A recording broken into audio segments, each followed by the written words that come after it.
just come to another story that's around this, and this isn't really getting a lot of airtime. That AstraZeneca are being hauled through the legal process by a collective group who want answers and a class action claim, I think it's called, over the not just the effectiveness of the vaccine, but what some see as fatal dangers of the vaccine. I think around about 80 people have died.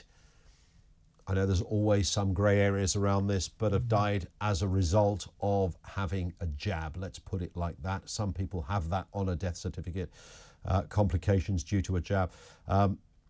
So it's 80 out of many millions. I know that as a percentage, that is lower than many other pharmaceuticals that are administered quite legally and normally on a daily basis. But it's just interesting that a case such as this isn't really getting a lot of airtime. I mean, I think it's quite a serious one to keep our eye on. Yeah, I mean, I think this whole event's quite interesting. It's clearly based on a considerable personal tragedy for the two claimants involved, and no one would wish to lose sight of this. However, scientifically, in a sense, it's not news, because quite early on in the career of AstraZeneca, the AstraZeneca vaccine in 2021, it was recognized that these clotting disorders could occur. I mean, the rate that's widely quoted, which sounds about right, is 15 for every million jabs. And that's fine if you're not one, but isn't so fine if you are one. What I find surprising is that, given that's been well known for a long time, kind of why this legal case is dragging on in the way that it is. It doesn't seem to me to be actually particularly in the company's interests, and it's certainly not in the claimant's Well, indeed. interests. Of course, the company don't, I think I'm right in saying, don't have to pay anything out here because they were given immunity from that, as were all the pharmaceutical companies during COVID. It's not only COVID. Lots of pharmaceutical companies do get immunity because the nations, I suppose, feel that there is an emergency consideration that comes before all of that. I think that's the reasoning behind it. It's not because their mate Bob is the chairman and doing him a favour. It's a fairly well-worn implementation of policy. However, there's clearly a problem. AstraZeneca have admitted that there can be a problem. As you rightly say, we knew this beforehand. Is the bigger problem here, though, that as we move through the years on this, Roland, we are likely to have more vaccine hesitancy than anybody could ever have imagined? Yes, I think that's right. I mean, I don't think we've done the immunisation campaigns in the UK any favours by the somewhat evangelical tone that was adopted some of the time around the COVID vaccination. Now, clearly it was a considerable scientific success to develop it that quickly, and clearly it was an important element in getting us out of the pandemic. But there was, it seems to me, an urge to encourage people whose risks were much more marginal to have it, and that's, I mean, particularly children, where there could well be downsides. And once you start doing that, once you start to raise questions over one immunization, then that inevitably raises questions over the other. And historically, we always had really quite a strong immunization uptake in the United Kingdom, because the policy was believed to be, and indeed was, expert-led and was very transparent. Yeah, and I mean, the argument, and I think a lot of us are torn on this, the argument was always, look, young people aren't really going to, they're probably not going to get COVID, and if they do, nothing's going to happen to them.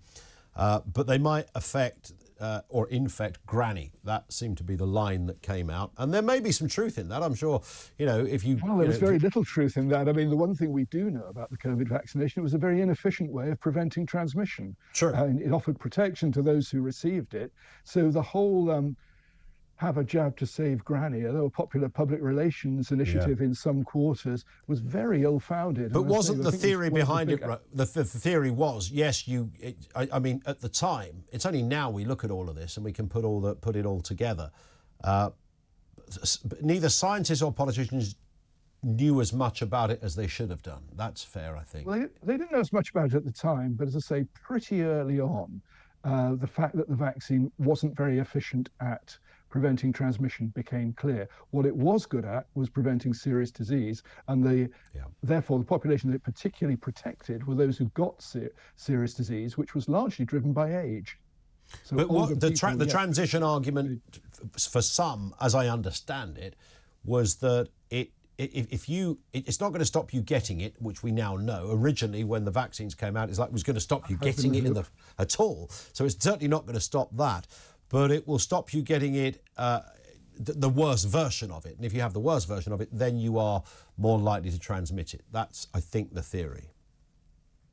Yes, and that was the theory. But as I say, by and large, when systematic studies were done of the effect on transmission, certainly after the first 2 or 3 weeks, they were negligible. So it wasn't really a tool for stopping transmission. It was a tool for stopping illness in the recipient, and a very effective one. And it's important not to lose sight of that when things like these court cases are swilling around in the media. Indeed. Listen, Roland, thank you for your time, sir. This one will rumble on, but I thought it was right that we kind of at least highlight this is going on. It might be small in terms of those trying to take action against a pharmaceutical company, but it's a case that is out there. I think it's of interest, and to me, the fascinating bit, and the government are completely to blame for this, and I'm not suggesting they did this through subterfuge or with secret knowledge.